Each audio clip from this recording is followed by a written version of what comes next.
trebui totuși să nu piardă copiii din din ochi. postura de părinte. Și din postura de părinte mai ales, e normal că, copiii sunt copii, se joacă, dar tu ca părinte îi ghidezi și trebuie să ai grijă lor totuși. Cred că cea mai Ospătarii nu sunt bune. Să ne înțelegem. Da, cred că o să-ți iei puțin hate aici la partea asta. Dar cred că o să am o să ai, bineînțeles, suport din partea ospătarilor, da, care...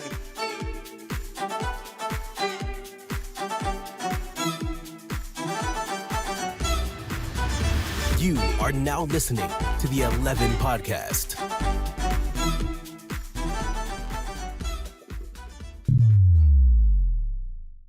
Astăzi la 11 Podcast avem o invitată care cu siguranță are câteva povești să ne spună, pentru că a acumulat o experiență în domeniul artistic. Am prezentat domeniul artistic pe durata câtorva ediții și acum a venit rândul să ne spui tu poveștile importante și sunt sigur că o să avem ceva de povestit, Diana. Astăzi alături de mine la 11 Podcast, Diana Crăciun. Diana, bine ai venit! Bine te-am găsit! Vreau să te întreb în primul rând, ne-ai găsit ușor? Știu că tu ziceai, am unde parca. Ai avut unde parca până la urmă, ți-am explicat, avem parcare în spate, avem și locul de parcare în față și uite că ai ajuns până la urmă pe scaunul celebru de la podcast.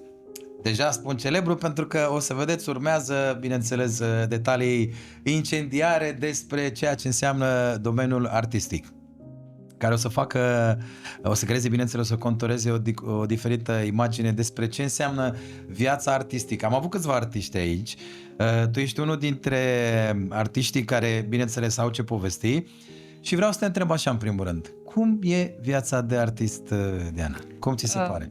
În primul rând, mulțumesc pentru invitație și felicitări pentru această inițiativă. Mulțumim. Viața de artist nu e nici grea, nici ușoară. Artiștii știu despre ce vorbesc și cred că și tu înțelegi foarte bine. Da, dar e confirm. foarte frumoasă și tocmai cred că asta pune în balanță, face ca balanța să fie, știi cum, pozitivă. Pozitivă, bineînțeles. Tu cânti de mult timp, nu? Ai început de... Cântam, să zic așa, mai de demult, dar la nivel profesional, cam 5 ani aproximativ. 5 ani, da? Da. Ceva de genul.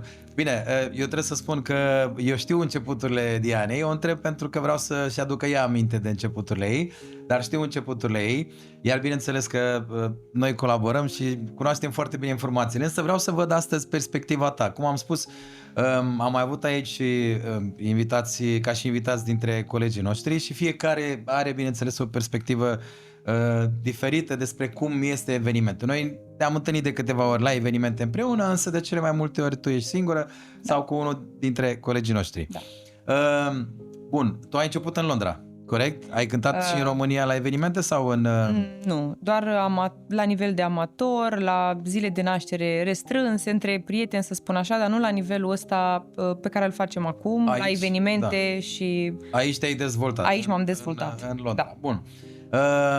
Din ceea ce ai auzit tu din surse, bineînțeles că ai o multitudine de prieteni care activează în domeniul ăsta în România. Cum ar fi viața de artist în Londra, hai să spunem comparativ cu cea din România? Din punctul tău de vedere. Din punctul meu de vedere, cred că e mai greu să fii artist în Londra, având în vedere faptul că la un eveniment putem să întâlnim oameni și din alte țări. Corect, bine punctat, da. Și asta oarecum presupune un efort suplimentar. De pregătire, de corect? Pregătire și de a... Să pregătești mai multe genuri muzicale. Și de a-i face pe toți să se simtă bine la evenimentul respectiv, indiferent că înțeleg ritmul sau nu. Da, corect, da, de acord și cu asta. Și da, cred că e mai greu aici. Când spui că e mai greu, e practic, bine, domeniul nu e greu pentru că îl faci cu plăcere. Da. Asta e mai solicitant. Mai solicitant, corect? exact. Că trebuie să te canalizezi pe o arie mai mare de oameni și, bineînțeles, după cum știm noi foarte bine, muzica din nordul țării nu e la fel ca cea din sudul țării sau din est și vest, da? Da. Hai să te întreb așa, că eu sunt sigur că ai o multitudine de povești de la evenimente, dar o să te întreb așa pe scurt. O fază care îți vine acum în minte, poate una dintre cele mai amuzante faze pe care ți-o aduci tu aminte de la petrecerea la care ai participat. Sunt foarte multe, îți dai seama că de-a Nu lungul dăm nume, timpului... că aici vor fi și oameni la care e Nu cântat dăm nume, deci că se vor se uita. știe. Dar bine, cu siguranță cele amuzante vor face deliciu tuturor. Deci, Da. o fază amuzantă care îți vine în minte. Cu siguranță nu cred că se va uita, având în vedere că e vorba despre un străbunic, avea în jur de 80-85 de Am ani. înțeles, da. Și cu siguranță nu cred Da. că are acces la online, să zic așa. Da, da. Deci toată Ai fi noaptea... surprinsă. Sau, da. Toată noaptea m-a admirat din toate punctele de vedere, m-a aplaudat, avea și un telefon la un moment dat, mai basic, dar filma cu el. Și eu am zis, îi place, cântam atunci, cred că piese din astea de masă, folclor, și zic că îi place omului ce cânt și na, pur și simplu m-am simțit și eu bine.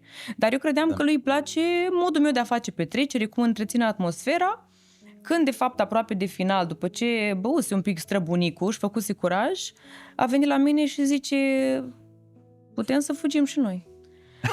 Și vine... Serios? Serios vorbesc. Nu pot să zic unde eram, Am dar înțeles, da. la un restaurant aici în Londra. Da. La care bunica vine în spatele lui, dar și cu fata asta, mă? Adică... Și asta e reală, da? Asta e reală, deci chiar Ok. îți spun sincer. Mie nu mi-ai spus din Asta astea. n-am apucat să-ți Am povestesc, înțeles, da. da? Asta cred că e poate cea mai funny, că... Da, bine, ține cont de faptul că el avea 80-85 Da. de ani, mă gândesc. Și Poate omul a vrut să-ți explice ce muzică să pui la petrecere, pentru că vorba aia ce de poate să toată zică noaptea el. eram ferm convinsă că omului îi place pur și simplu, nu știu, muzica, atmosfera în sine, știi? Da. Dar de fapt și de drept, moșului îi plăcea de mine. Îi plăcea de tine. Poftim, deci asta într-adevăr mi se pare amuzantă, mai ales că vorbim de vârsta asta, de Exact. gapul ăsta de Exact. vârstă care e destul de mare. Ce altceva ai mai întâlnit? Sunt sigur că ai multe povești, de-aia te întreb.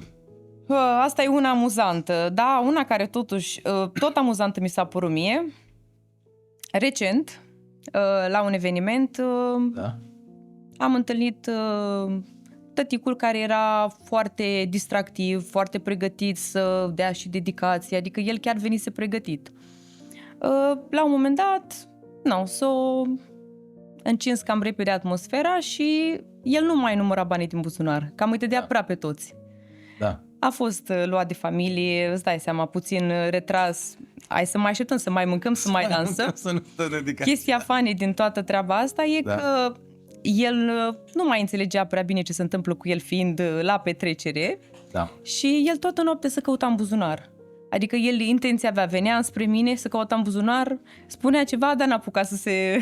Nu mai avea ce să mai scoată. Da. Apropo de chestia asta, aici vreau să aducem în discuție câteva lucruri care sunt așa elefantul din cameră la mulți dintre clienți pe care am văzut și eu și tu în decursul anilor. Și ai zis aici un punct important și vreau să te întreb ceva. Tu, e bine de spus înainte că tu ești atât DJ cât și solist la evenimente, da? Deci tu ai intrat în nișa asta și ai reușit să deprinzi și cum să mixezi muzica pentru a face un program profesional de DJ și în același timp ți-ai făcut și un repertoriu muzical ca să poți activa și ca solistă la evenimente, da? Ai zis mai devreme că ne povesteai faza asta că a venit să dea dedicații. Există multe lucruri spuse de către clienții noștri la care la un moment dat vorbesc despre chestia asta și bineînțeles poate alții nu spun, dar gândesc asta. Cum ți se pare? E normal ca artistul să ia dedicații? Dacă ia dedicații, bineînțeles, el are posibilitatea să strice o petrecere prin a lua multe dedicații și a se concentra mai mult pe aia decât în a finaliza petrecerea cum trebuie, sau, bineînțeles, el poate să ia și dedicații, dar să continue programul exact cum ar trebui. Întrebarea mea ar fi cât de importante crezi că sunt dedicațiile care vin la un eveniment pentru a explica cumva dacă noi facem un lucru atât în a veni spre ajutorul unora, în a le satisface plăcerea unora, pentru că aici vreau să te întreb, noi ca și artiști sau artiști în general care cântă și iau dedicații, cumva determină oamenii să dea dedicații sau e cumva și plăcerea lor în a dea dedicații? Și cum ar fi dacă noi am refuzat să facă asta?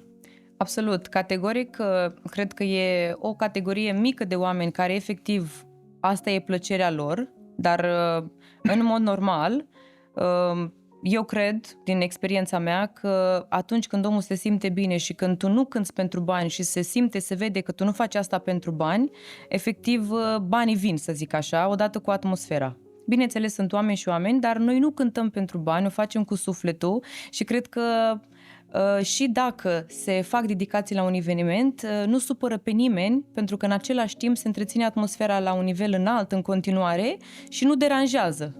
Deci nu e greșit să luăm și dedicația atâta timp cât nu schimbăm atmosfera la eveniment și nu încercăm să ne canalizăm doar pe dedicații, fără a mai ține cont de petrecerea în sine. Absolut, absolut. Asta înseamnă că e foarte important de cum lucrează artistul. Absolut. Balansul pe care îl face el, pentru că după cum ai spus cum și tu conduce și... petrecerea, pentru că practic cel din față, el conduce toată petrecerea și face desfășurătorul pe seara respectivă. Corect. Plus minus, în funcție de invitați și atmosferă, dar tu ești în charge, să zic așa. Deci, în principiu, e foarte important să se înțeleagă că totul ține de către artist. Pentru că ai auzit și tu, am auzit și eu, există, cum am spus, acest elefant din cameră în momentul în care cineva poate bucuiește un eveniment. Vorbește lumea. Da, vorbește lumea, da. Fie că e bucuit cu unul din noi ca și artist sau cu oricare dintre artiști, sunt sigur că asta se întâmplă la toți oamenii care își fac treaba bine. Câteodată iau dedicații poate pentru a nu-i supăra pe cei care sunt prezenți, pentru că ar putea să creeze o tensiune dacă el vrea să dea o dedicație. Și dacă îi refuzi, e ca și cum îi jignești într-un fel, pentru că mai cred eu că, de fapt, asta credem noi, doar că multă lume nu înțelege, care nu sunt în domeniu, că, cum să spun eu, dedicațiile sunt un fel de respect pentru cei care te-au invitat. Adică, uite, mulțumim cu tare, nu la nivelul ăla supărător, dar în sensul ăsta. Da, mă bucur că am dezbătut subiectul ăsta, că ăsta era un subiect foarte controversat. Controversat, să știi, am auzit multe lucruri pe tema asta și chiar am vrut să aflu și părerea ta, tu fiind acolo în acțiune, să spun așa. Câteodată e mult mai simplu să vezi fețele lor în momentul în care ești acolo decât dacă ești pe margine, chiar dacă ai fi artist, poate știu eu, de alt gen muzical, dar în momentul în care ești pe margine și nu faci petreceri, e greu să judeci dacă e corect sau nu să iei dedicații. Însă cred că ține foarte mult de artist, corect? Dacă el știe să balanceze. Da, și având în vedere că noi cântăm la evenimente, e diferit decât dacă am fi la concerte, să spun așa. Nu ai cum să întrerupi un program dacă ești la un concert, dar la eveniment e altfel desfășurătorul, e cu oamenii și e mai mult engagement. Și atunci cam ăsta e spiritul. Dacă tot ne-am băgat în subiecte tabu, vreau să mai deschid un subiect tabu. Există așa tot păsărele. Ca un păsărel, da.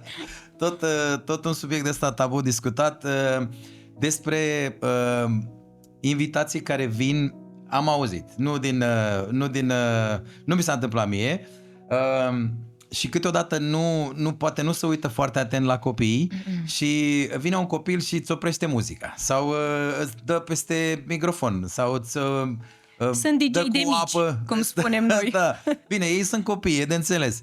Dar ce părere ai despre chestia asta? Eu am auzit din branșă, să fiu sincer, nu neapărat de la clienți, dar am auzit de la colegii din branșă care, bineînțeles, fiecare au la un moment dat cum au clienții, câteodată poate un complain, au și entertainerii complain care spun, domnule, a venit un copil, el fiind copil, e normal că nu a gândit să facă așa, dar accident fiind, a turnat apă pe un mixer sau a dat mixerul jos sau a scăpat microfonul jos, luând-l în mână de pe stativ, el nefiind neapărat supravegheat de către părinte. Ce părere ai tu despre asta? În primul rând, cred că e mai tabu subiectul ăsta decât cel al dedicațiilor. Absolut 100%. Aș putea să fiu cu tine. S-ar putea să-mi iau și hate, știi cum e? Dacă suntem la moment de sinceritate, o să te rog să fii sincer. Indiferent de... O să te întâlnești cu oamenii la petrecere în continuare, sunt sigur de asta, chiar și dacă răspunzi cum crezi tu la întrebarea asta. Sincer. Și mă bucur că atingem subiectul ăsta. De ce? Pentru că sunt multe subiecte care sunt spuse de către clienți, cei care, bineînțeles, angajează muzicieni, dar sunt puține discutate la podcasturi de către artiști. Și la nivel deschis. Cum văd ei. Fără mască, fără ocolișuri, în sensul ăsta. Și o să te rog să răspunzi. Din punctul meu de vedere și și eu sunt părinte, adică chiar pot să-mi dau cu părerea în măsură, copiii sunt în grija părinților, adică ei sunt copii, îți dai seama că sunt curioși, noi avem și lumini și sunt încântați, văd microfon, e normal. Nu e vina lor absolut deloc, deci cu toată asumarea că o să-mi iau hate, este vina părinților care, eu înțeleg că sunt la petrecere și vor și ei să se destindă puțin, dar totuși nu trebuie să-ți piardă copilul din ochi, să-l găsim pe la bucătărie cum se întâmplă sau să umble pe la, nu știu, aparatura noastră, că se întâmplă să nu fii chiar lângă laptop sau lângă mixer, să fii mai în față și numai te uiți că ți-a scos din priză. Că am pățit, a apăsat pe... Asta vreau să te întreb, asta era următoarea. Ai pățit ceva de genul? A apăsat pe rola principală la care erau conectate toate și efectiv s-a oprit muzica, microfonul, nu știam ce s-a întâmplat până, avem aici un coleg nou în echipă, haideți să-l aplaudăm, să-i găsim mămica, să o aplaudăm și pe ea. Să aplaudăm și pe ea, am înțeles. Da, și eu cred că e grija părinților, ar trebui să, chiar dacă sunt la petrecere, repet, măcar unul din ei să facă cu schimbul pe rând, ar trebui totuși să nu piardă copiii din ochi. Din postura de părinte. Și din postura de părinte mai ales, e normal că, copiii sunt copii, se joacă, dar tu ca părinte îi ghidezi și trebuie să ai grijă lor totuși. Cred că Ospătarii nu sunt bune. Să ne înțelegem. Da, cred că o să-ți iei puțin hate aici la partea asta. Dar cred că o să am o să ai, bineînțeles, suport din partea ospătarilor, care vor fi de acord cu tine. Da, bineînțeles, acum, aducând la nivel de glumă chestia asta, pentru că ne bucurăm că într-un final sunt lucruri care pot fi corectate. Dacă un buton se stinge, acum sunt mai rare cazurile în care chiar, un copil toarnă apă peste ceva. Noi oricum suntem foarte atenți și împiedicăm pe cât posibil, adică efectiv dacă văd un copil că se apropie, îmi dau seama cam ce ar urma și evităm oarecum. Oricât ar fi părintele de atent, vreau să menționez că sunt copii care totuși se pot furișa, e normal. Dar noi vorbim despre acea minoritate de părinți care efectiv îi lasă de capul lor și nu e ok nici pentru restaurant, nici pentru muzică, nici pentru invitați în sine, pentru că nu ăsta e... Cred că aici vine și cumva și maestria entertainerului de la sală, dacă aș spune eu sincer, pentru că nu mulți dintre ei probabil realizează că e un copil care poate să apește din greșeală pe un buton. Da? Și poate nu e o tragedie, apăsăm înapoi butonul și dăm drumul înapoi la muzică. Se oprește muzica pentru 5 minute, dar asta chiar nu este reparăm. o problemă, să bineînțeles, nu se întâmplă ceva mult mai grav. Însă aș spune că, într-adevăr, e și maestria entertainerului de la sală. De ce? Pentru că probabil mulți dintre ei nu observă chestia asta, iar noi știm, având experiența evenimentelor, că un entertainer trebuie să fie atent tot timpul la tot ceea ce se întâmplă la sală, inclusiv genurile astea de faze, ca să putem să evităm, o oprire a muzicii sau poate... nu știu, ceva mai grav de atât, în cazul în care, de ce nu, poate unul dintre copii, Doamne ferește, alunecă sau cade sau se lovește de ceva. Cred că nu ți s-a întâmplat asta.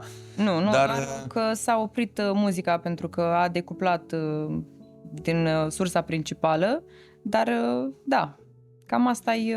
Da.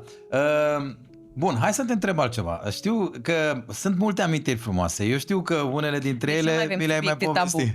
Nu, hai să lăsăm subiectele tabu. De ce spun asta? Pentru că, în principiu, noi aici suntem să aducem elemente frumoase despre noi înșine, da? Despre ceea ce avem noi de povestit. Poveștile trebuie să fie frumoase. Cu siguranță și astea sunt faze frumoase. Atâta timp că se rezolvă, eu cred că e un happy end. Și dacă e un happy end, mai bine de atât nu se poate. Dar ca să nu aducem prea mult hate înspre tine, pentru că tu ești invitatul meu astăzi, hai să te întreb altceva care e oarecum relaționat cu ce spuneai tu mai devreme. Ai spus că sunt multe faze frumoase de care ți-aduci aminte, amuzante cumva. Zi-mi o fază care nu ți s-a părut foarte amuzantă la o petrecere sau în care nu te-ai simțit ok sau în care, nu știu, poate te-ai simțit îngrijorat un pic sau, nu știu, ceva de genul ăsta, dacă îți vine în minte. Nu știu, nu cred că m-am simțit îngrijorată sau probabil speriată sau, mă rog, în sensul ăsta. Sunt evenimente și evenimente, oameni și oameni. în cazul în care unii invitați consumă mai mult alcool, să zic așa,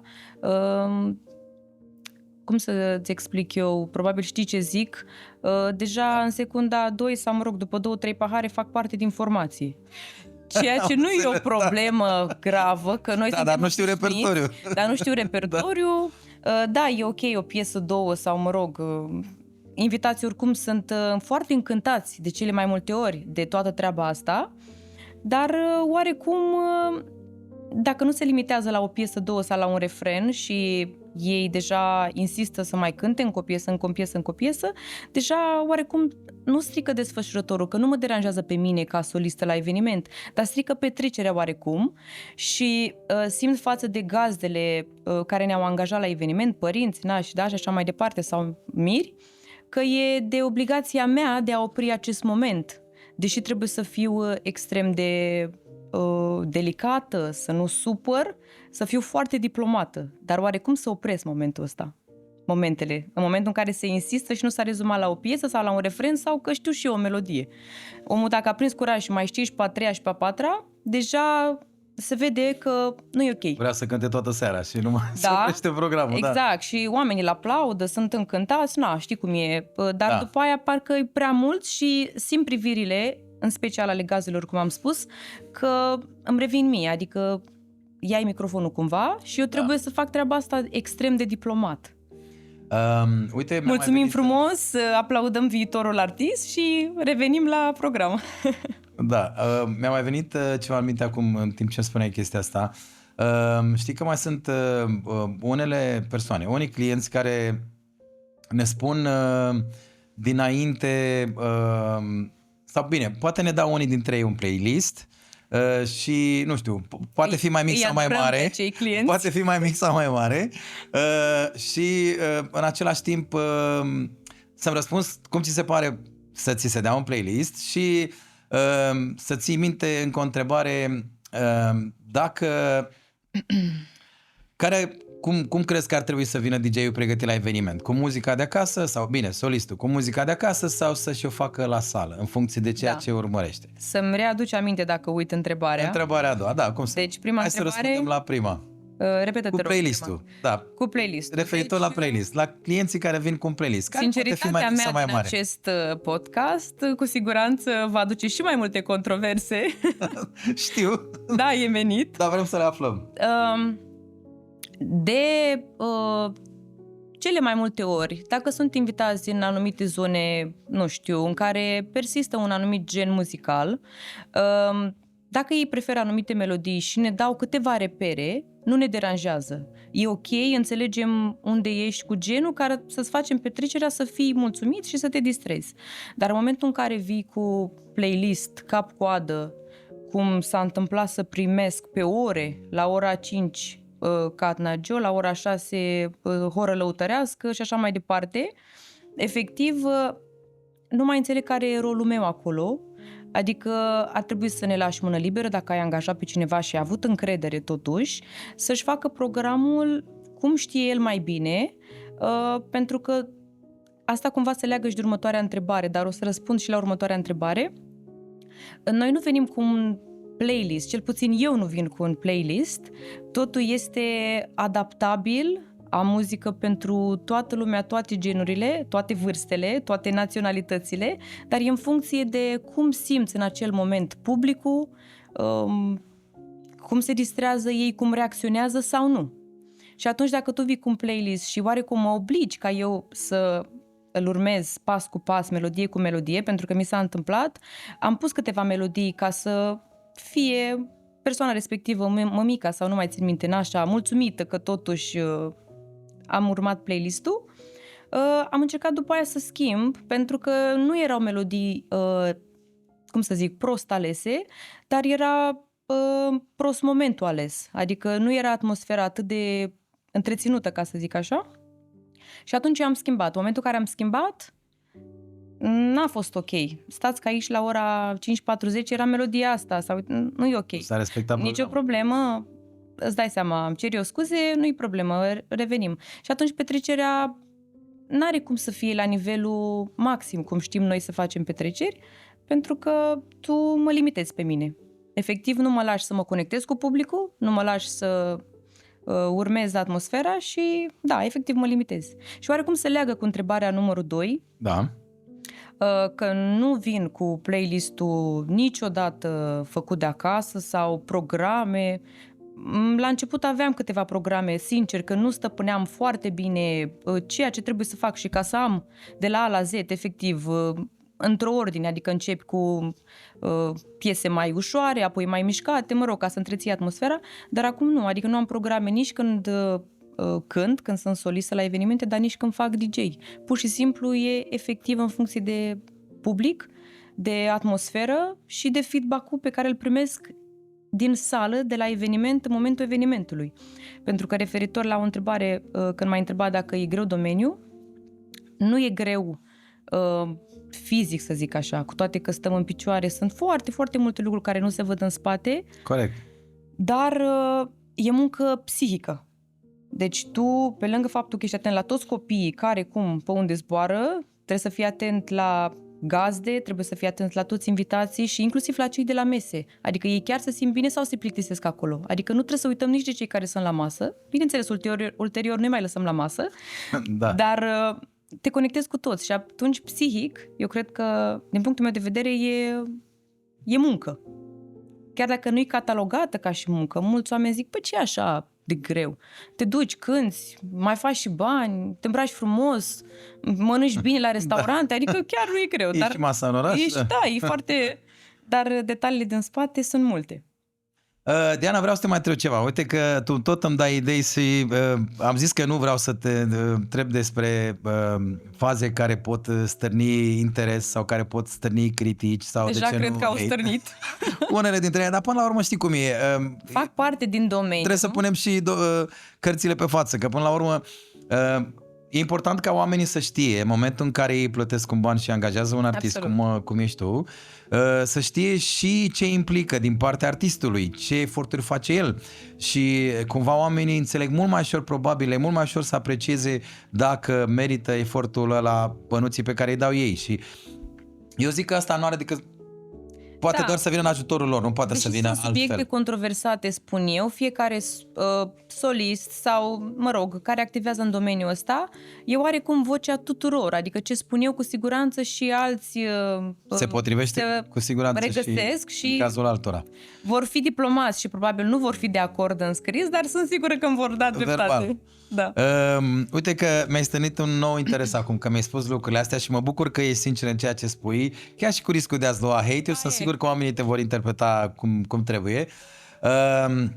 Ce părere ai despre, știi că la orice petrecere se întâmplă la un moment dat, ai spus mai devreme, poate în general domnilor se întâmplă asta, să mai iau un pahar în plus. Să știi că mai sunt și doamne, surprinzător, mai sunt și doamne care... Bine, acum oricine poate să simtă bine, dar noi spunem în general domnilor. Să dăm vina pe domni. Să dăm vina pe domni, așa zic, da.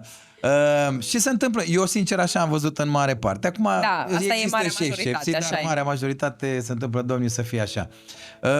Ce părere ai de domnii care, nu știu, poate au servit un par în plus și înțeleg că vor să cânte o melodie la un moment dat, e poate acceptabil să creăm un moment, dar vin la un moment dat și stau pe capul tău pe românește și încearcă deja să preia ei controlul serii, poate să-ți ia și microfonul și bineînțeles, nu știu, poate unii dintre ei sunt amuzați când fac asta, dar unii sunt sigur că nu sunt neapărat amuzați și creează un pic tensiuni. Ce părere ai despre chestia asta? Cum am spus, trebuie să fii extrem de diplomat, deci meseria asta implică atât de multă diplomație, cred că mai multă decât în orice alt domeniu, pentru că tu ești în fața oamenilor, trebuie să fii cu zâmbetul pe buze non-stop, indiferent dacă ai vrea să articulezi pe unul cu microfonul, n-ai cum, efectiv.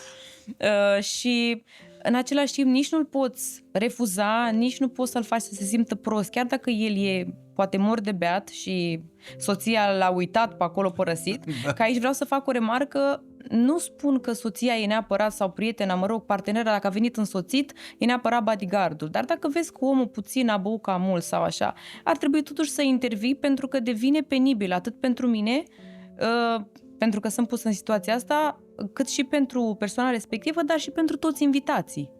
De cele mai multe ori chiar asta se întâmplă. Am pățit, nu știu dacă de mai multe ori, dar mi-aduc aminte odată recent, Familia încuraja fetița că și ea vrea să cânte o melodie. Nicio problemă, era o melodie, da, fetița o știa, după aia tatăl știa și el o melodie. Vrea și el să cânte. Nu trecuseră vreo 5 minute și mama știa o melodie. Adică eram cumva la România au talent. Da. Ceva de genul și nu ar fi fost o foarte mare problemă. Nu mă încurca pe mine că nu-mi cântam eu ce aveam de cântat sau nu făceam programul. Dar, cum am spus mai devreme, deranja evenimentul în sine. Adică nu ăsta era desfășurătorul. Oamenii, da, au aplaudat, dar se vedea din sală că nu e ok. Și atunci, cum am spus, sunt și doamne, dar referitor la întrebarea ta când domnii beau un pahar în plus și insistă și fac parte din formație totuși ei, știi cum e? Ea e fericită acum, dar după 2 ori nu știe că eu fac parte din formație, știi? Când pleacă la un eveniment. Corect. Da, până la urma urmei, asta e publicul, încercăm să-i înțelegem, oamenii se simt bine și n-ai cum nici să îi faci să se simtă prost, trebuie să fii diplomat, cum am spus, dar ei trebuie să știe că noi nu împărțim banii. Deci, aici se încheie. Puteți să cântați cu mine, dar cu banii plec doar eu acasă. Deci nu împărțim banii, nu parți banii cu ei, nu? Ok, deci programul, cumva, de ce e bine de spus asta? Pentru că tu ești unul dintre artiștii, să se înțeleagă, ne permitem să vorbim despre subiectele astea, dați din chiar casă dacă prea unele mult. dintre ele sunt tabu, pentru că, practic, ăsta e domeniul nostru de activitate, la urma urmei, și ne permitem, cu siguranță aici la Eleven Podcast o să avem oameni din multe alte domenii de activitate unde nu ne permitem să spunem nimic, că nu-l cunoaștem. Cunoscându-l pe domeniul ăsta atât de bine, de asta ne permitem să vorbim. Și eu știu, ar trebui să înțeleagă și cei care ne urmăresc, că tu ești un artist care cântă toate genurile sau tot ceea ce se cere la o petrecere. Da. De asta ești în postura, Da, câteodată da. poate să-ți ia poate microfonul din mână sau cineva să vrea să cânte melodiile în locul tău. Absolut. Dar până la urmă tu trebuie să termini programul tău. Exact, dar nu doar asta e problema, după cum am spus, adică nu mă deranjează că îmi strici doar mie programul sau că nu mai iau eu dedicații, nu asta e problema. Problema e că dacă se depășește mai mult de o melodie sau un refren sau, mă rog, o scenă de atmosferă, devine deranjant pentru eveniment în sine, adică deja stricăm treaba, nu mai merge cum ar trebui. Evenimentul, atmosfera, un invitat ca să cânte și el o melodie sau, nu știu, să facă un moment surpriză, e ok. Deci invitații de obicei răspund foarte pozitiv la chestiile astea, sunt foarte încântați, aplaudă, filmează, dar deja mi s-a întâmplat, adică omul a vrut să mai cânte și a doua melodie și n-aveam cum să îl refuz, că era una după alta, el mi l-a dat dinainte, am și eu 2 melodii, te rog tare mult să le cânt, da. Deja la a doua melodie toată lumea își pierduse interesul, adică vorbeau între ei, pur și simplu mi-am dat seama că nu trebuia decât prima melodie și a doua o cânt când ne mai întâlnim. Colegii de-ai noștri ne-au povestit că au avut petreceri la care oamenii s-au simțit foarte bine, dar stând la masă, deci nu au dansat, așa fiind stilul lor de a se manifesta. Ce s-a întâmplat și ție? Mi s-a întâmplat și mie și dacă tot sunt sinceră și spun exact ceea ce simt eu, la început mi se părea că nu a fost ce trebuie, că nu am pus muzica potrivită, deși nu neapărat la evenimentul dinainte pusesem cât de cât aceleași melodii, dar la alte evenimente aceleași melodii au ridicat lumea foarte bine. Ai impresia că nu faci ceea ce trebuie, ai impresia că nu te implici destul de mult, că trebuie oarecum să le pui covorul roșu, cum îmi place mie să spun. Haideți, vă rugăm, punem și covorul, dacă trebuie, nu mai stați la masă. Da. Am pățit și eu, îți dai seama, e frustrant, în primul rând că cum am spus, că inspirația mea și a noastră cred că e în funcție de invitați, de atmosferă și în momentul în care tu stai la masă și efectiv nu mi oferi niciun feedback, chiar dacă mă filmezi, mă aplauzi, te văd că nu e ca și cum îți displace total, dar dacă nu ești acolo și nu văd cum reacționezi, oarecum îmi pierd inspirația. Pentru că nu am o cheie pe care, știi ce zic? Cât de important este ca gazdele evenimentului, nu știu, poate mirii, părinții, părinții, etc., în funcție de eveniment, să pornească petrecerea, să fie prezenți pe timpul petrecerii. Nu cât de important este cel mai important lucru. Adică dacă gazdele sunt absente, pe la țigară mai toată seara sau, mă rog, mai rușinoși sau stau doar la masă sau efectiv nu sunt distractivi, nici invitații nu vor sta pe ringul de dans și aici cu siguranță pot să confirme și ceilalți colegi ai noștri din domeniu, să ne lase un comentariu dacă și ei au pățit sau sunt de acord sau nu. Da. Efectiv, dacă gazdele nu sunt acolo, invitații întotdeauna se vor găsi 2-3 care ei sunt distractivi și ei n-au nevoie să fie invitați. Deci ei vor dansa oricum. Dar ca să întreții toată atmosfera și ca toată lumea să fie pe ringul de dans și petrecerea să fie bombă, părinții, nașii, mirii, etc., personajele principale trebuie să fie acolo, trup și suflet. Deci e crucial, aș spune. E cel mai important lucru. Se vede probabil, adică bine, eu știu asta, dar te întreb din punctul de vedere, se vede la final sau pe parcursul petrecerii cât de important e, pentru că așa reușim să facem o petrecere Exact. mai energică și memorabilă, aș spune eu. Da, și atmosfera creată să-și pună cuvântul în momentul în care noi avem gazdele acolo. Indiferent dacă ei... Indiferent dacă știu să danseze sau nu. Sau nu știu să danseze sau știu... Nu să uită nimeni, unde să mă uit. Dragilor, Important nimeni nu se uită la voi dacă știți să dansați sau nu. Da. Important să fiți acolo. Pe ringul de dans. Pe ringul de dans, da? Dă-i cu stânga, dă-i cu dreapta, stai acolo, nu stai la masă. Nu stai la masă, corect. Cât timp îți propui să rămâi în domeniul ăsta? Cât timp îți propui să fii artist? Am urmărit un podcast tot de la tine, de-al colegului nostru și nu vreau să repet ceea ce a spus el, dar împart același sentiment cam toată viața sau până nu mai pot căra. Până nu mai poți căra. Sau până, nu știu, ne lasă vocea, că până la urmă, da. În afara programului de DJ, mie îmi place îmi place și să fac DJ. Chiar nu pot să zic că nu-mi place, că altfel nu cred că făceam bine treaba asta. Corect, dar instrumentul nostru principal e vocea da, și dacă te lasă vocea, nu mai poți. Eu plănuiesc cât mai mult posibil. 70, 80? Minim. 80 de ani. Minim. Cum vei fi tu la 80 de ani, DJ, solist, Diana Crăciun? Îți dai Cum seama. va fi pe scenă? Pot să zic că o veni baba aia. Da. O veni baba aia. Cine a stricat sau eventual, dacă o să fiu mai bătrână, cred că mă tun scur, știi cum eu, să am un permanent din ăla tipic. Da. Și o să...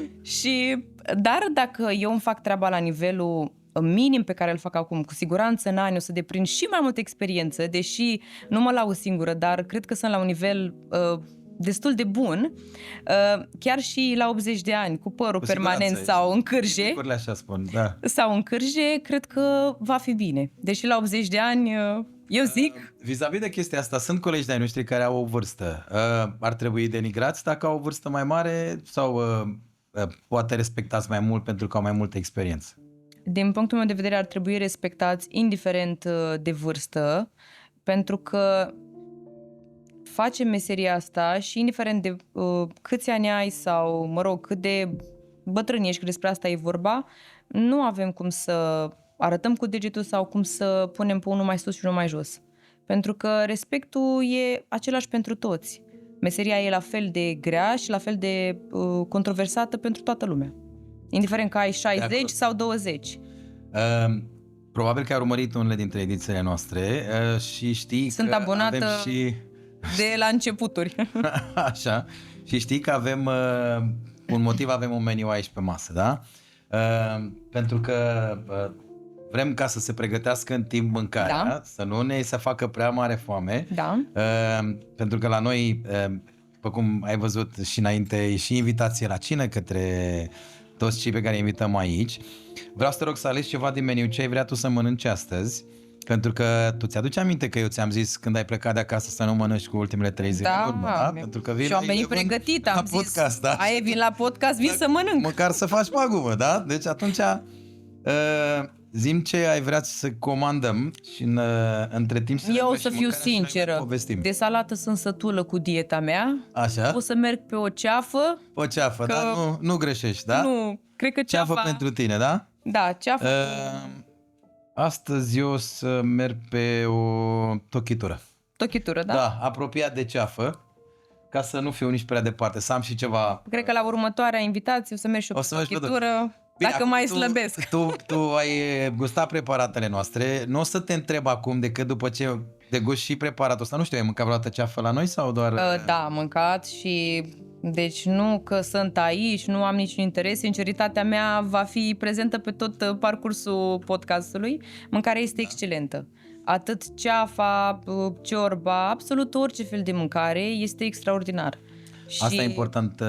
Noi să știi că acceptăm toate criticile. Am spus de la început, de când am pornit edițiile astea de podcast, ne propunem să aducem sinceritatea oamenilor la masă.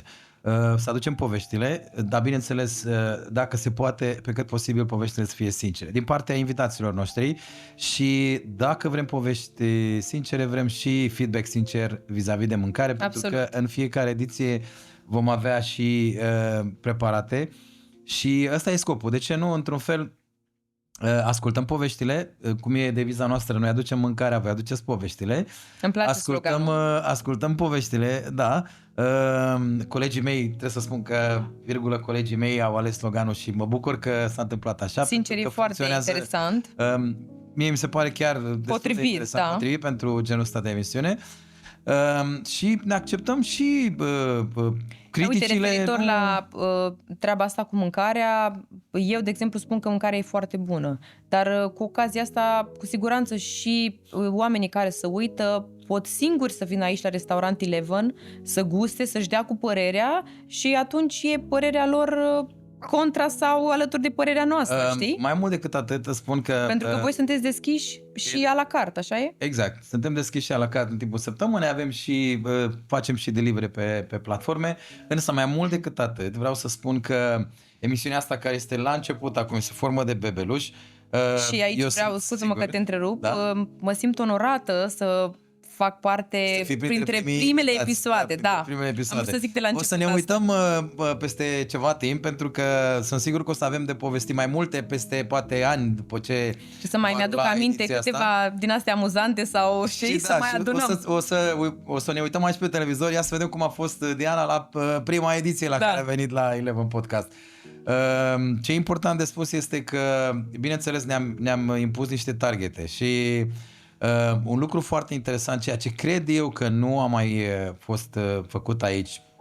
În primul rând, cadrul ăsta ne oferă posibilitatea să facem tot ceea ce am visat noi vis-a-vis de emisiunea asta, pentru că avem, desigur, uite, posibilitatea să și luăm cina împreună cu invitații noștri.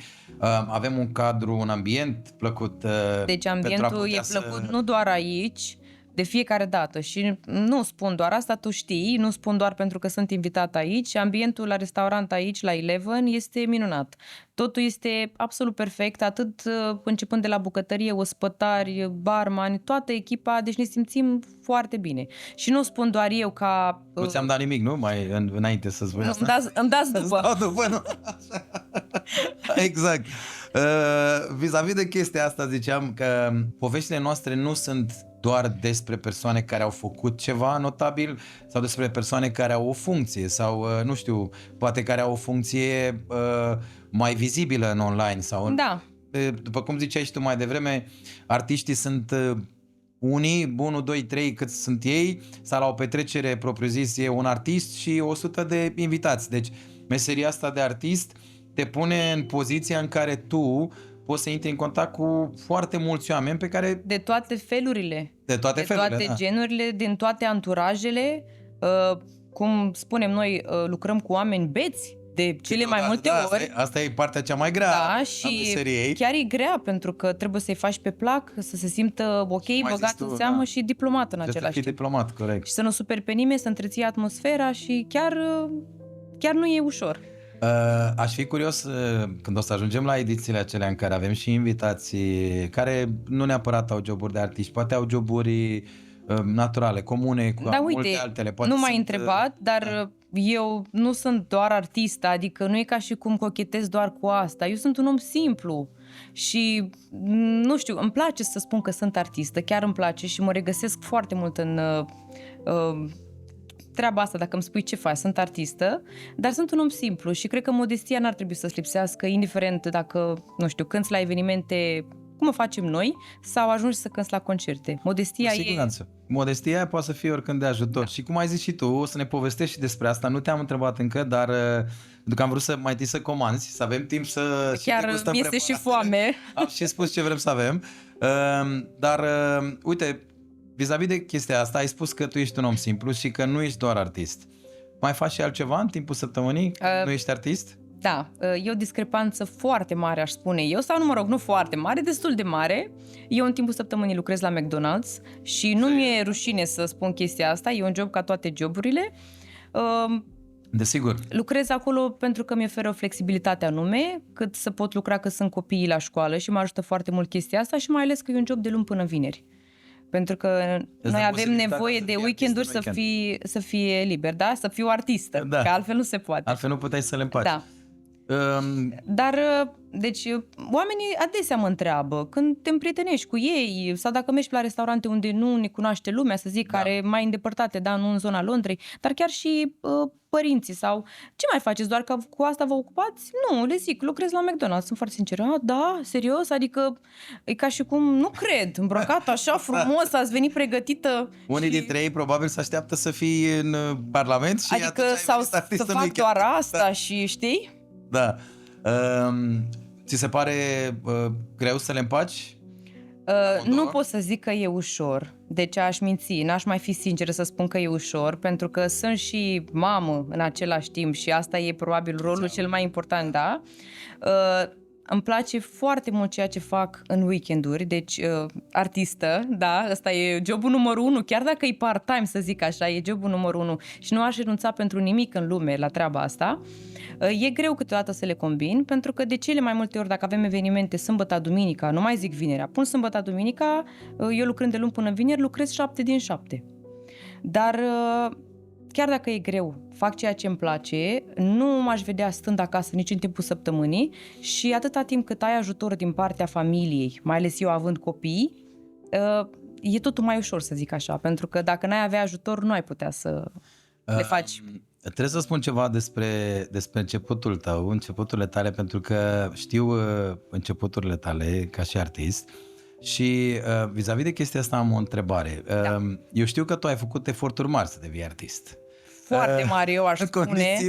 În condițiile în care... Și tu știi asta.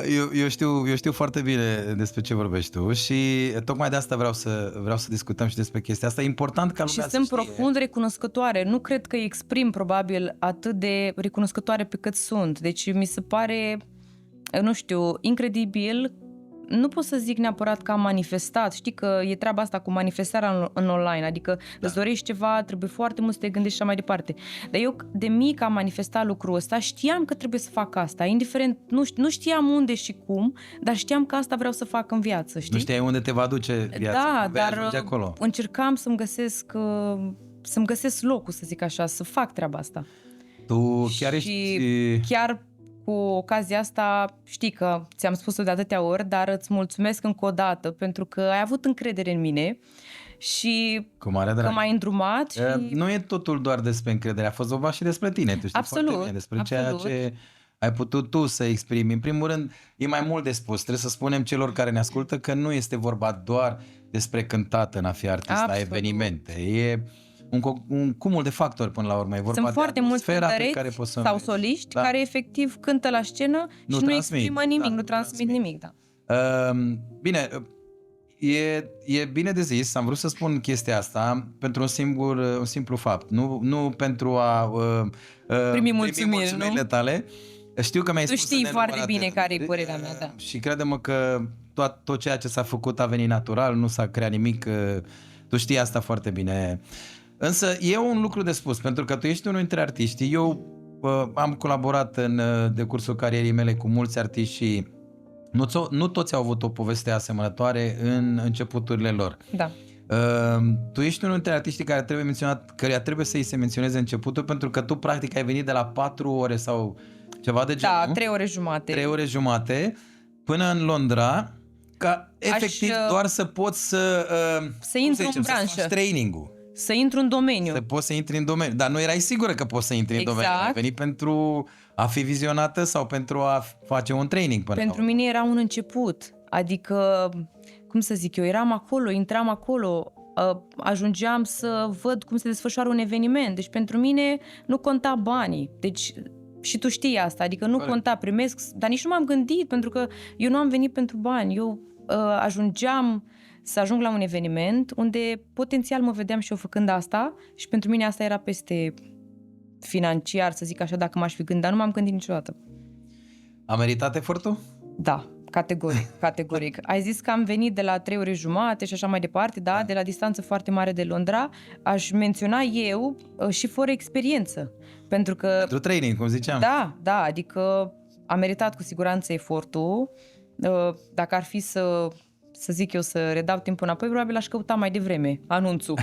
Anunțul. Da, Vreau să-ți mai adresez o întrebare. sigur. Nu e tabu, însă e foarte importantă pentru cei care ne urmăresc, poate să știu sigur că sunt foarte mulți care probabil vor urmări cu interes emisiunile astea, pentru că noi ca și artiști știm că în lumea asta există foarte multe persoane care țintesc același lucru, care își doresc să fie artiști. În comunitatea noastră din Londra sunt foarte mulți oameni pe care îi întâlnit tu la evenimente, care efectiv vor să cânte o melodie, poate doar pentru faptul că vor să ajungă și ei acolo. Tu Oarecum știi din experiență? Înțeleg și mă regăsesc foarte mult. Nu am fost în situația asta înainte să fiu solistă sau când nu activam la evenimente, la modul profesional, să merg la evenimente și să-mi doresc, dați-mi și mie să cânt o piesă, că eu asta vreau și mă simt bine și nu găsești microfon oriunde și boxe, știi ce zic? Da. Nu am fost în situația asta, dar oarecum mi-aș fi dorit dacă aș fi avut ocazia și oarecum înțeleg. Înțeleg treaba asta, când vine cineva, vreau și eu să cânt o piesă, se poate, da, cu mare drag, adică nu mă deranjează, știi? Da, adică chiar e ok, eu înțeleg dorința asta. Cum e atmosfera la mireasă dimineață când se fac tradițiile? Ce întâmplare ai de acolo? Sau cum, ce povești ne poți spune de acolo? E o atmosferă... Ai fost de multe ori, da? Da, e o atmosferă nu de foarte, foarte multe ori, pentru că aici în Londra... Știm foarte bine că există înainte de nuntă, există tradiția de îmbrăcatul miresei, a mirelui, și tradiția asta se expune și cu muzică. Absolut, dar spre deosebire de România nu se întâmplă de atât de des, să zic așa, aici cu tradiții. Aici, da, mai puțin, dar se întâmplă. E o atmosferă plăcută, e o atmosferă, nu știu, frumoasă, toată lumea e engaged. Nu vine cuvântul acum, o să zic că lumea că nu știu română, da? Toată lumea e implicată, toată lumea e pe veselie, pe bucurie, adică nu trebuie să tragi de ei. Haide să facem hora miresei, haide, știi? Adică totul e... Atmosfera e mult mai degajată la început. Foarte degajată, da. După ce se duc la biserică, la cununie... Te plictisiți după 3-4 ore, transpirații, jurăminte, îți dai seama. Diana, uite că ne-a venit și mâncarea între timp. Hai să și degustăm, nu? Și să știi că mai am întrebări pentru tine. Deci... pentru că numai ce ai venit cu... am venit pregătită, zic eu. Mi-ai adus multe idei și ai venit cu niște idei. De ce spun asta? Pentru că astea sunt lucruri care, de fapt, poate nu se dezbat tot timpul. Știi, toată lumea pune evenimentele din perspectiva clientului. Deci, dar poate niciodată... cu sosuri, da? Cum vrei tu, cu sos, da. Dar acum ascultăm și povești din perspectiva mai puțin sos, scuze-mă că te întreb, am crezut că mâncăm. Da. Și nu mai vorbim că mâncăm, nu? Sau... La masă nu se vorbește, eu așa știu. Mai puțin sos, am vrut să spun, nu că nu arată, că ne îngrășăm, dar acum, cum e la tine? Arată demențial, deci data viitoare clar trebuie să-mi iau tochitură, nu... Superb. Deci ce drept sunt un fan tochitură. Nu știam ce sos e aici, cred că e mult. Arată foarte bine, dar sosul de usturoi, deci efectiv e demențial. Și cartofii cum arată. Deci foarte, foarte... Nu că spunem noi, sau eu, efectiv e... Trebuie probat, că doar așa ne dăm... Bine, noi acum am probat-o și ne permitem să spunem, pentru că gustăm de mâncare. Eu probasem și înainte, dar și acum pot să confirm că e ceea ce trebuie. Mai am întrebări, dar stai așa că mă uit la cârnatul ăsta și la ouul ăsta de aici și... Ăsta e întrebările, nu? Uite că mai am o întrebare. Hai să nu o numim tabu. Da. Asta nu e în direcția clientului, este în direcția artiștilor, da? Cu siguranță ți s-a întâmplat, la petreceri mergând, să vezi artiști care sunt invitați la sală, care nu fac program, care, nu știu, unii dintre ei, nu toți, dar unii dintre ei vin și se bagă, hai să zicem, se bagă peste programul tău. Ce părere ai despre chestia asta?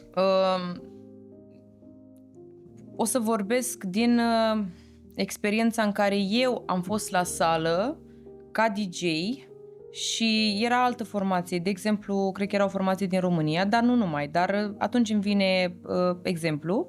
Eu eram DJ la sală, da? În pauze. Și formația era acolo să-și facă programul. Formația fiind din România, trebuie să dau asta mai aproape? Da, te auzi, cred că te auzi.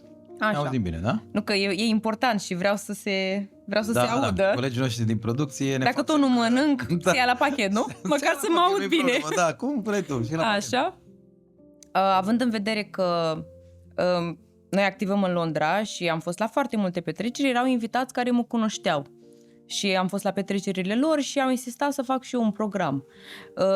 Mi se pare oarecum o lipsă de respect să te bagi peste formația sau peste solistul care e acolo, chiar dacă nu te bagi tu, nu e inițiativa ta, ești rugat, tot mi se pare oarecum lipsă de respect. Adică, în mod normal, ar trebui vorbit cu formația și eu personal am evitat cât de mult... Ți s-a întâmplat să te fi rugată să fiu cânti. eu rugată, da, să cânt. Și practic să te bagi în programul lor. să mă bag peste, da. Deci s-a insistat foarte mult. Am evitat pe cât de mult posibil, în sensul că, da, stați liniștit, mai încolo. Acum își fac băieții treaba. La un moment dat, deci invitații insistau pe treaba asta, mai mulți, era o masă, au mers la tătic și tăticul a zis, da, cum să nu, da, el nu mă cunoștea pe mine. Și a venit la mine și eu am insistat să explic și lui, zic că dacă chiar doriți, nicio problemă, mai pe final, încercam să evit chestia asta, aveți aici formația, nu numai că au venit din România, chiar și dacă era o formație locală de aici din Londra, da, colegii noștri. Adică tot mi se pare lipsă de respect să te bagi peste. Una e când, nu știu, ne cunoaștem, suntem prieteni și cum ar veni, nu știu, cum vine acum nunta colegului nostru, da? Și voi fi invitată, da, și poate voi fi rugată să fac un program. Dacă scoate și el, dacă nu, nu, da? Că se uită și el la eveniment. La emisiunea asta, da? Glumesc. Asta e altceva. Când sunt rugată, sunt între prieteni, nu e ca și cum mă bag peste formația respectivă, știi? Peste solistul respectiv. Deci da, nu am schimbat răspunsul, dar cred că am dat răspunsul din experiența... Cred că trebuie să mă întreb pe mine dacă vrei să faci un program, nu? Da, cam asta, nu? Da. Cam asta. Da. Dar am vrut să dau din casă, nu știi?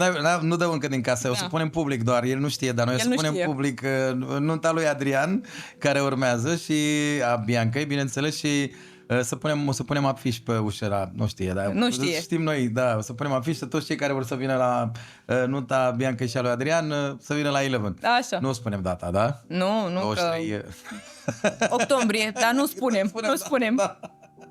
Da, glumim, Adrian, bineînțeles că colegul nostru Adrian va avea nunta și ne bucurăm că va fi așa, ne vom distra cu siguranță și noi, pentru că, uite, asta, vis-a-vis de chestia asta, cât de des ți se întâmplă să ajungi la o petrecere, bineînțeles, tu ești acolo angajată de către clienți, dar să te și distrezi, să simți și tu că te-ai distrat, nu doar că ai făcut muzica, că ți-ai făcut jobul în seara aia. Nu știu dacă te distrezi neapărat. Distracția e altfel când ești angajat acolo să faci evenimente. De ce te întreb asta, nu? Pentru că unii dintre, probabil, clienți, ei gândesc că, și am mai auzit asta, deci spun din spusele lor, nu din spusele mele, că nu e atât de greu, probabil, să faci meseria și cu atât mai mult cât te și distrezi. Asta crede lumea. Probabil că n-ar trebui să fie niciun onorariu foarte mare, pentru că, până la urmă, vorbeam și mai devreme, te distrezi. Ai și mâncat ceva. Da. Da, și completare, lumea zice că ce e așa de greu, adică pui muzică, dansezi, te scălâmbăi pe acolo, că trebuie să fii, cum să zic eu, să întreții atmosfera. Dacă stai cu mințel acolo, nu prea, nici oamenii nu reacționează, indiferent, apropo de altă întrebare, cât de activi ar fi personajele principale, știi? Dacă tu nu ești extrem de activ, n-ai cum să-i ții în priză. Și mai repetăm întrebarea, te rog.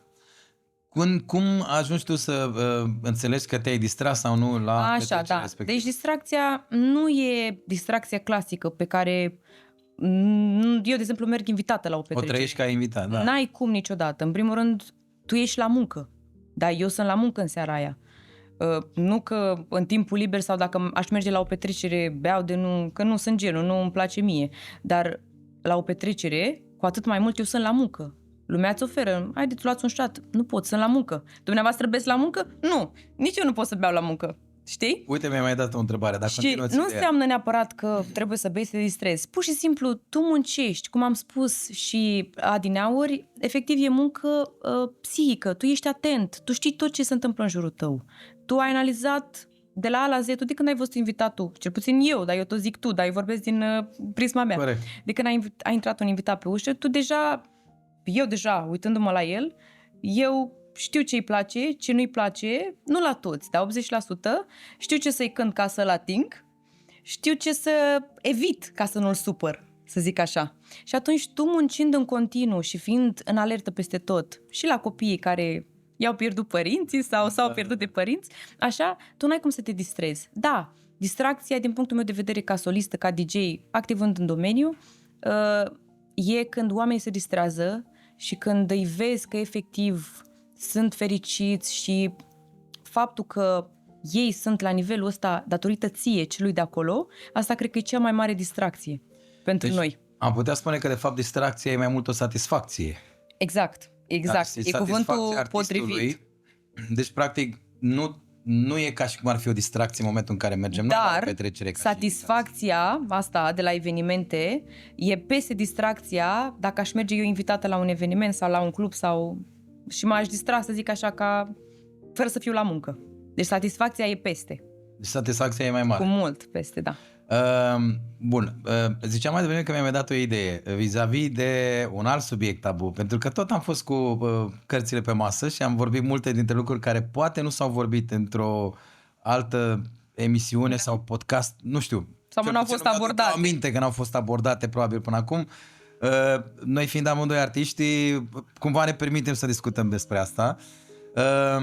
Știm foarte bine că aș zice o majoritate a artiștilor care sunt poate în domeniu, activează și sunt respectați în domeniu, cu siguranță au o măsură la băutură.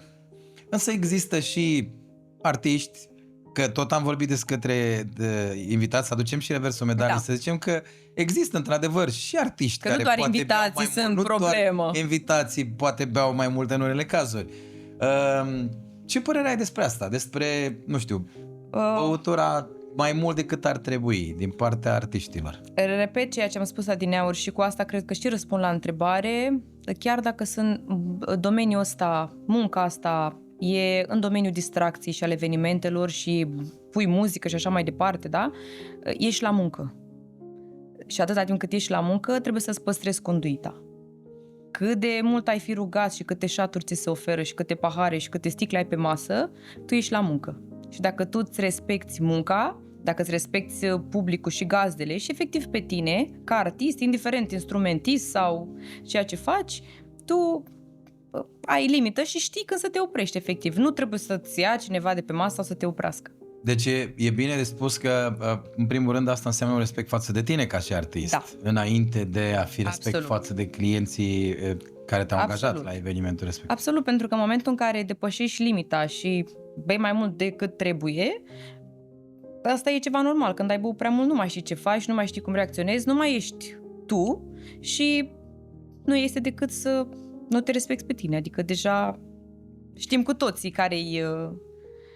Cu toate că probabil asta se întâmplă la ore la care și invitații sunt bulversați. Adică n-ar observa foarte, foarte multă lume, dar nu toți. La aceeași oră mai sunt și invitați, de cele mai multe ori femeile, care ele observă tot și da, cu siguranță, chiar dacă e un moment mic sau, nu știu, nu atât de josnic, dar are amprentă.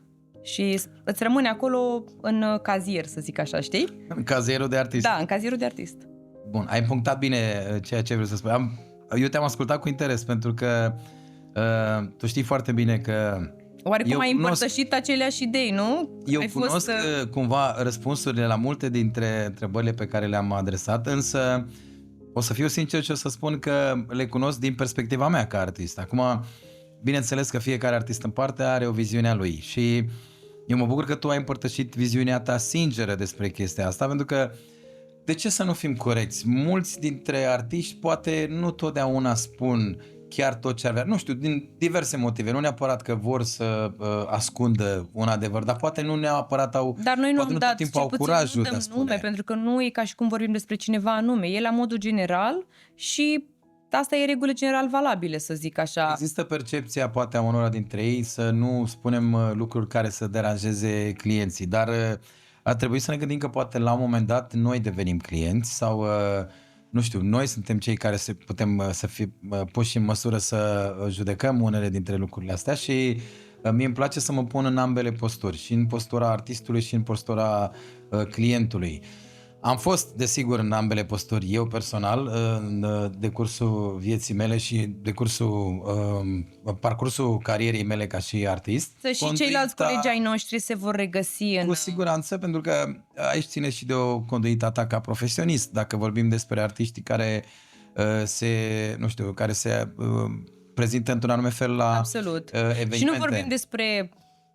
Dom'le, îmi pun și eu un pahar sau beau un shot sau... Nu despre asta e vorba. Cred că s-a înțeles că e vorba când se depășește limita. Adică să nu ne înțeleagă cei care ne urmăresc greșit. Că nu ne referim la un păhărel. Dacă am vorbit despre clienți și despre ceea ce ni se pare nouă că ar trebui, poate, nu știu, avut în vedere de către ei, ar fi normal să vorbim și despre artiști.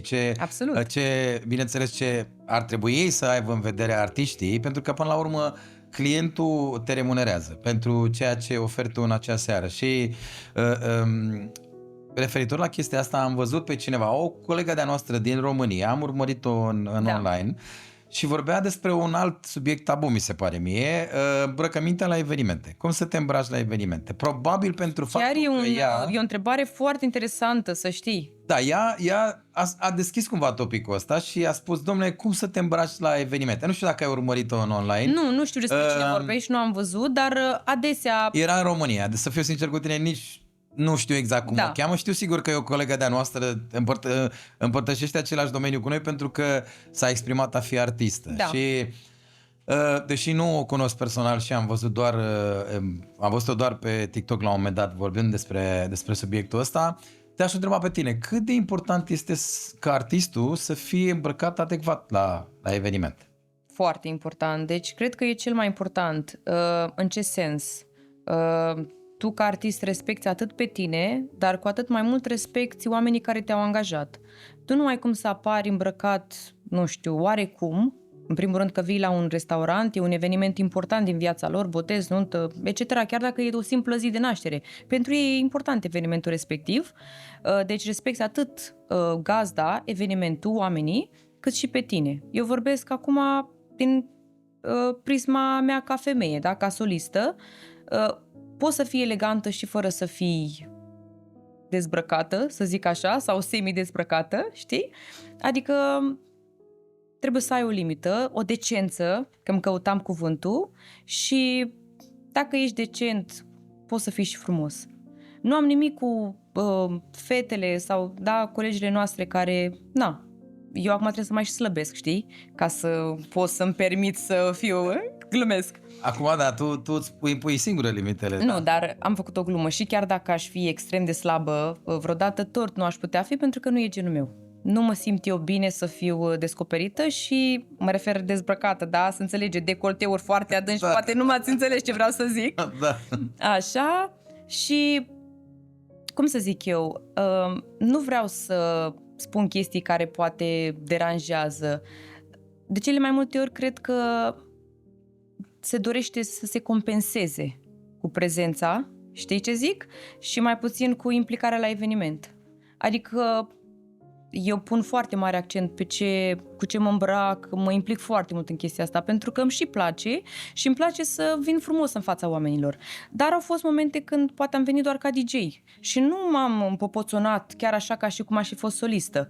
Și nu eram, cum să zic eu, basic, dar eram îmbrăcată frumos, da? Dar nu la modul care mi-aș fi dorit eu să fiu. Și vreau să zic că tot a fost foarte ok, adică fără ca să mi se vadă vreun decolteu sau ceva. Nu mă regăsesc în chestia asta, nu că n-aș avea încredere, am încredere foarte mare în mine, dar pur și simplu cred că depinde de tine ca femeie cum ești. Și Ca artist. Sau ca artist, nu, depinde ca femeie cum ești. Că vorbim despre bărbații, ei oricum vin cu cămașă și știi ce zic, adică nu prea îi vezi dezgoliți.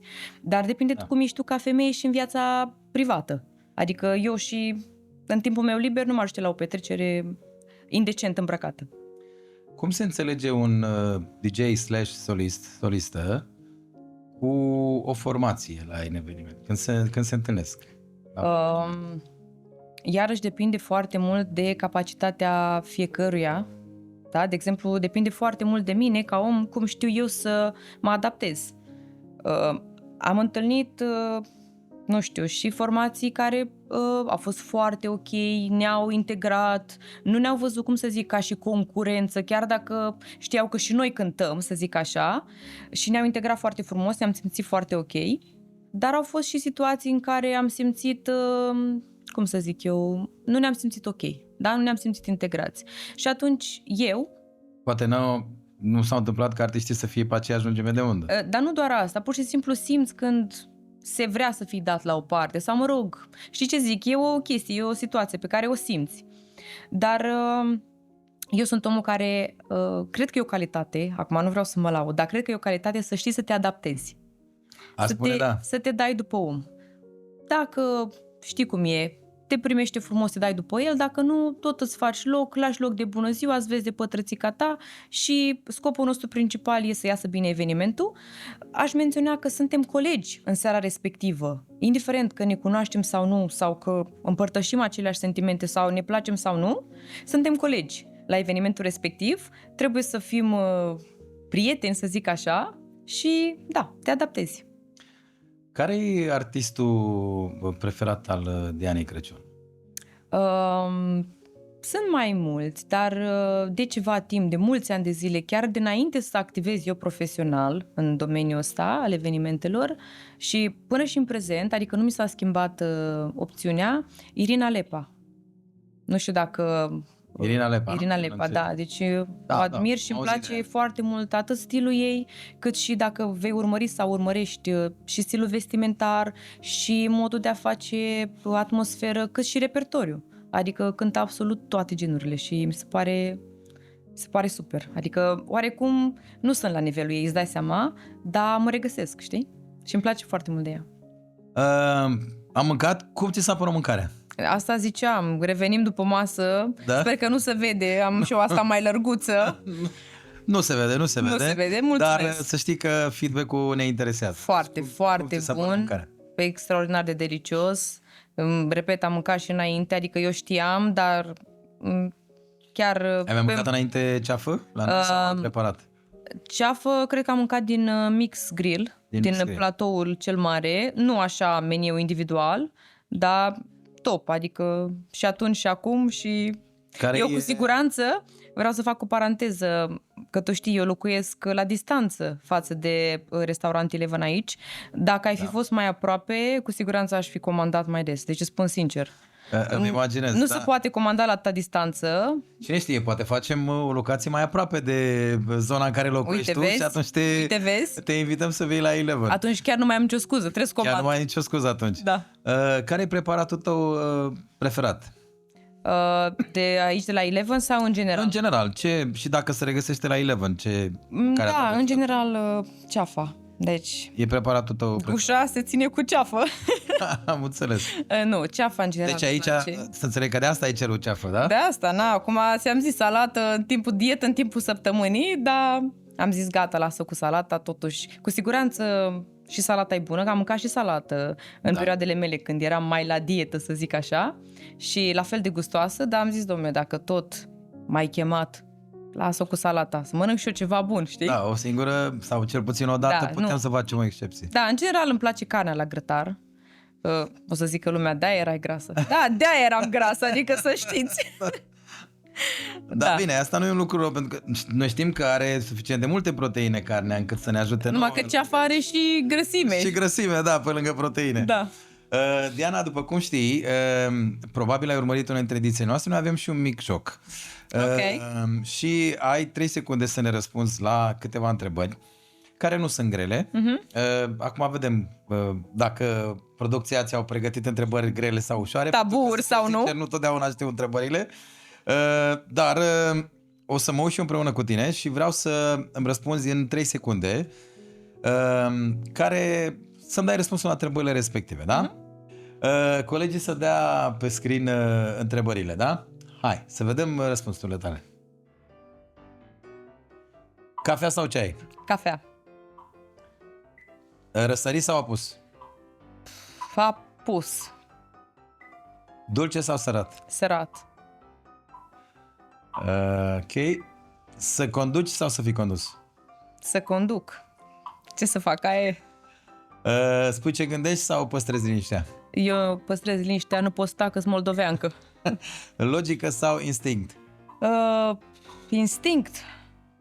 Să ierți sau să uiți? Să ierți. Așa.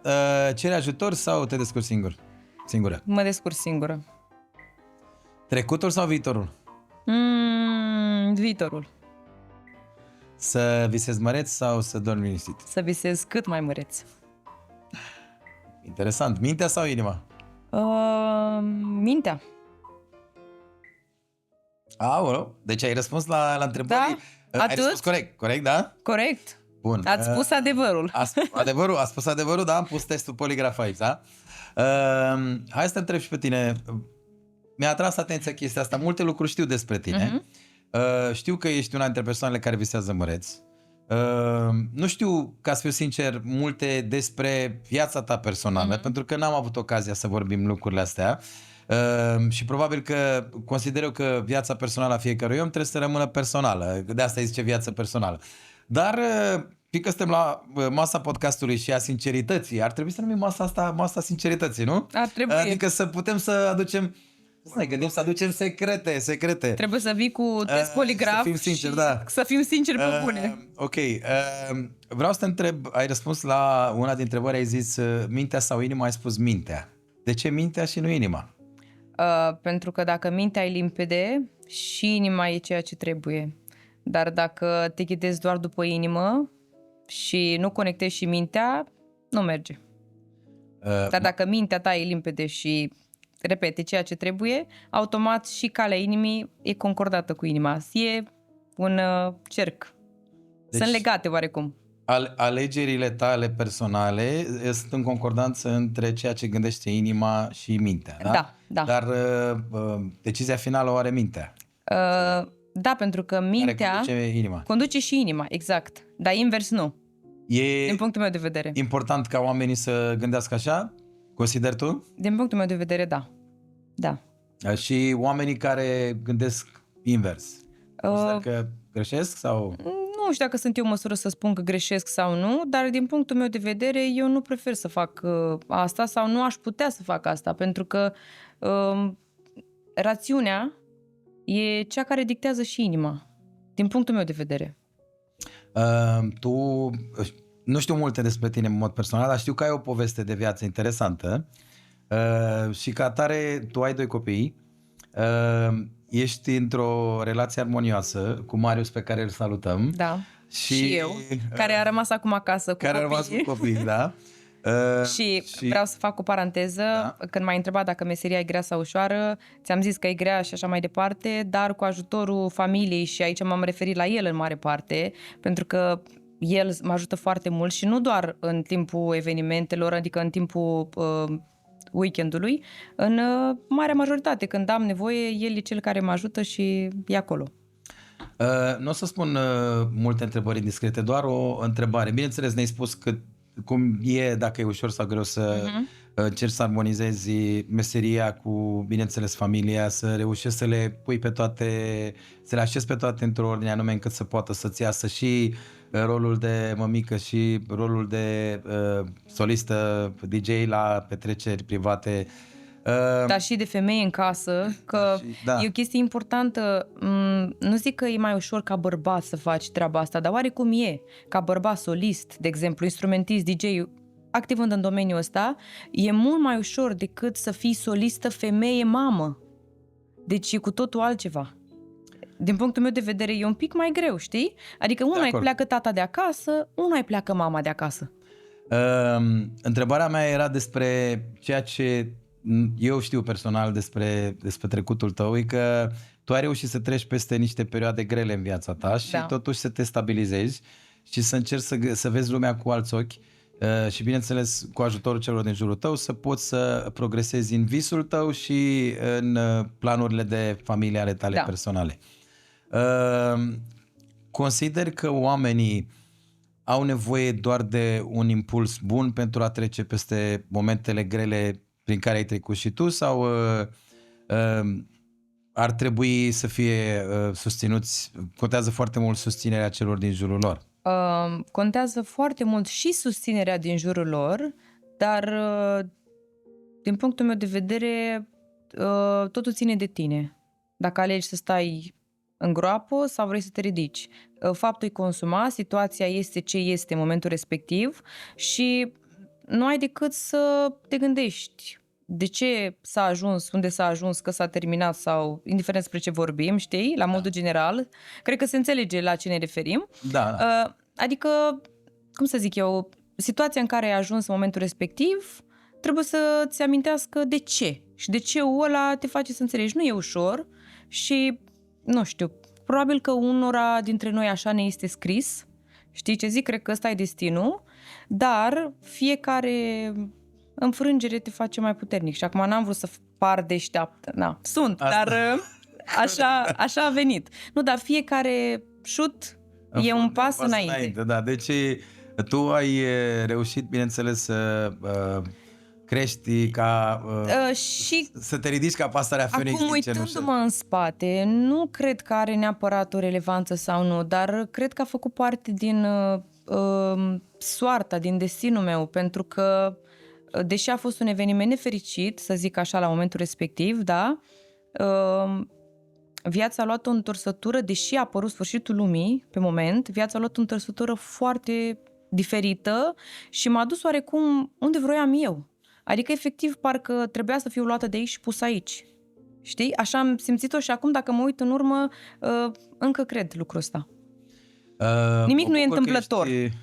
Mă bucur că ești deschisă la a vorbi și despre lucrurile astea, pentru că eu sunt sigur că mulți dintre oamenii care urmăresc genul ăsta de podcasturi și chiar și dintre invitați care vin la podcasturi de genul ăsta, ca, bineînțeles, fiind oameni, au povești de viață interesante și multe dintre ele se leagă despre partea profesională a poveștilor sau altele despre partea personală a poveștilor. Însă eu cred că, indiferent ce vrei să povestești ca și om din viața ta, după cum ți-am zis, n-am vrut să mă bag în multe detalii, deoarece știu că n-ai vrut, dar te-ai băgat.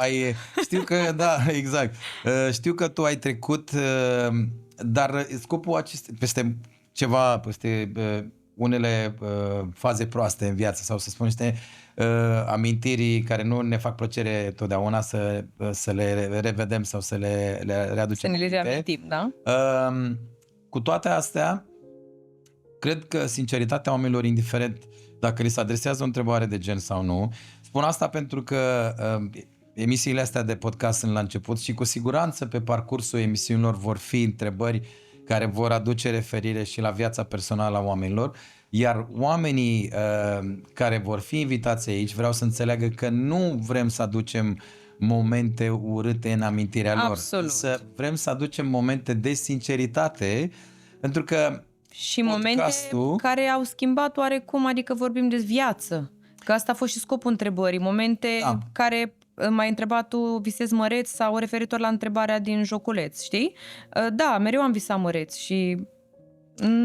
Emisiunile astea își impun să fie și amuzante, cel puțin emisiunea noastră sau podcastul nostru Eleven Podcast își propune să fie și un podcast amuzant, dar în același timp, de ce nu, și educativ. Și dacă avem povești care vin în sprijinul oamenilor care urmăresc.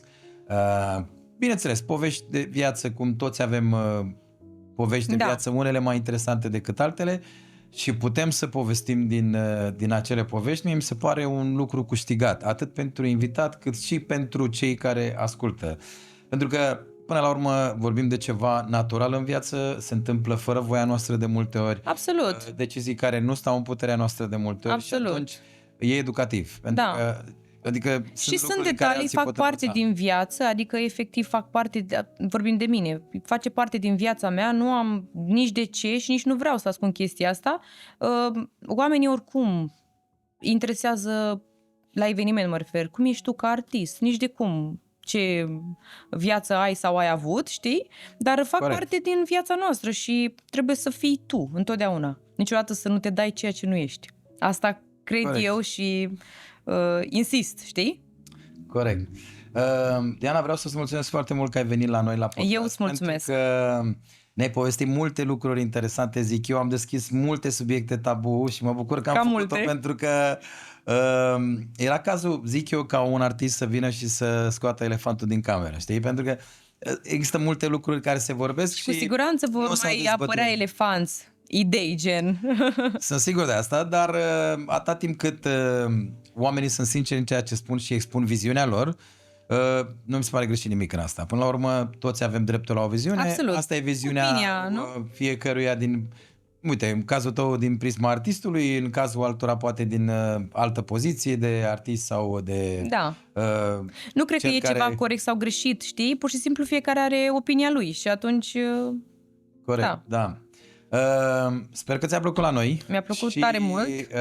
Vreau să spun și ție și celor care ne ascultă că, după cum am spus, targetul este să avem la un moment dat și unii dintre cei care ne ascultă să-i avem aici la masa podcastului. O să te mai invităm cu siguranță, însă o să venim cu mare challenge-uri mai drag. mari data viitoare. Ei, Să mă mai fii- gândesc să fii atunci. pregătită, da? Și avem... după cum am spus, avem vouchere pe care le oferim, adică invitație la cină. Le facem invitație la cină și Foarte celor de frumos. acasă. Cină pentru 2 persoane pe care o oferim atât pe Facebook, pe TikTok sau pe Instagram. Trebuie să facă E ei simplu, ceva? Da, e simplu. Oamenii, toți cei care ne ascultă trebuie să scrie în comentarii. În cazul tău, pentru că vrem de fiecare dată să punem înaintea răspunsului numele invitatului, Diana Crăciun, după care partea care v-a plăcut cel mai mult. Nu știu, poate să fie un cuvânt sau două, nu știu, masa, mâncarea, băutura, iar în descriere în descrierea acestor episoade pe care le filmăm noi aici, o să puteți vedea absolut la fiecare dintre ele modalitatea prin care extragem noi câștigătorii pe fiecare dintre platforme, ca să fim fair, trebuie să punem pe toate platformele. Super. Și o să-i aducem la cină. Așadar, Facebook, Instagram și TikTok, oricare dintre platforme va oferi un voucher, o cină pentru 2 persoane la Eleven Restaurant. Folosiți-vă de asta și haideți să cinăm împreună. Diana, îți mulțumesc încă o dată, după cum ziceam, că ai venit la noi și vrem să te vedem, bineînțeles, și data viitoare când o să vii pregătită pentru mare întrebări mai grele, spun eu. Oricum, și astăzi am dezbătut niște lucruri foarte importante.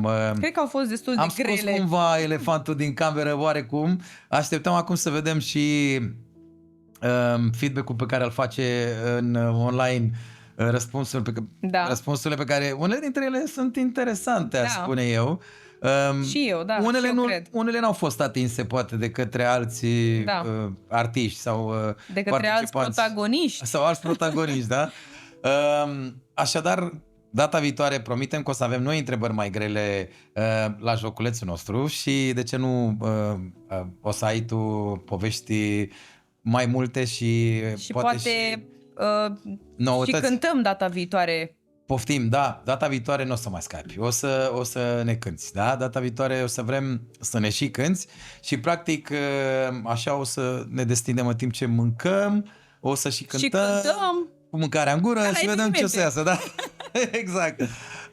Mulțumesc Diana. Și eu pentru invitație, felicitări încă o dată pentru inițiativa asta cu ideea Podcast Eleven, care era sloganul?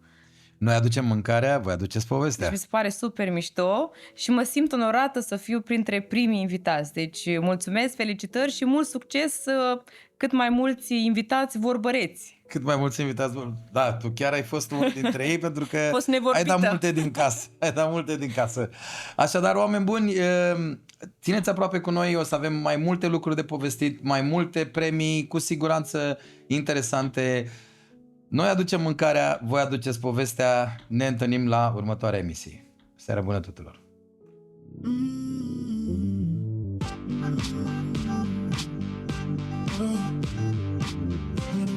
Thanks for listening to this episode of the 11 Podcast with your host, DJ Raul.